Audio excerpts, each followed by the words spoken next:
আসসালামু আলাইকুম। কী অবস্থা সবার? আই হোপ সবাই ভালো আছেন। এই তো আমি সকালে উঠে রুমগুলো গুছিয়ে নিয়েছি। তো প্রত্যেকটা রুমই আমি আসলে একটু গুছিয়ে নিলাম, একটু পরিষ্কার করে নিলাম, যাতে করে ভালো লাগে এবং দুপুরে রান্নাতে যেন এত মাথায় এত চাপ না থাকে যে ঘর গোছানো আবার রান্না বান্না। সকাল সকাল যদি গুছিয়ে ফেলা যায় রান্নার কাজটা সহজ হয়ে যায়। তো সকালে আজকে আমি সাধারণত রান্না করব ভাজির আইটেম। সব কিছু আজকে ভাজি করব, যেমন হচ্ছে পটল ভাজি, শাক ভাজি আর হচ্ছে মাছ ভাজি।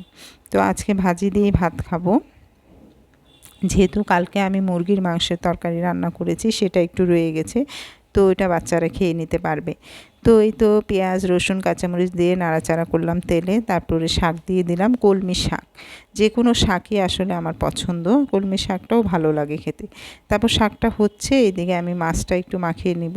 4 পিস ছোটো ছোটো 4 পিস মাছ, এটা আসলে পাঙ্গাস মাছ। পাঙ্গাস মাছের আমি চামড়া তুলে ফেলি, কারণ চামড়াটা থাকলে কেমন যেন লাগে দেখতে, আর খেতেও কেমন যেন একটা ব্যাড স্মেল করে। এজন্য আমি চামড়াটা ফেলে দিই, দিয়ে মশলা দিয়ে মাখিয়ে নিলাম। তারপর আমি পটলটাও ঠিক সেভাবে মাখিয়ে নেব, মরিচের গুঁড়া, হলুদের গুঁড়া, একটু লবণ দিয়ে একটু মাখিয়ে রাখবো, যাতে করে শাক ভাজিটা হওয়ার সাথে সাথে এগুলো দিয়ে দেওয়া যায়, কাজটা সহজ হয়ে যায় আসলে।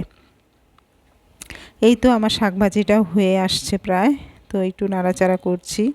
শাক ভাজিটা হতে বেশি সময় লাগে না, বিশেষ করে কলমি শাকটা কিন্তু খুব অল্প টাইমেই হয়ে যায়।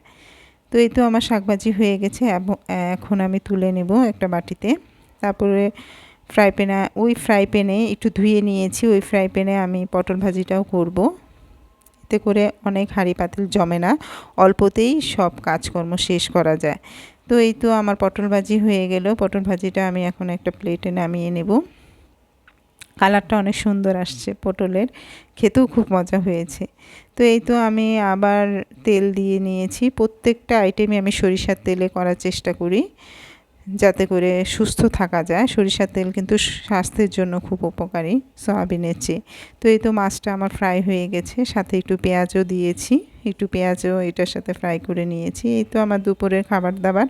তো দুপুরে এত মজা করে খেয়েছি যা বলার বাইরে। তো এখানে আমার বড় মেয়ের জন্য সার্ভ করে দিচ্ছি সব খাবারগুলো।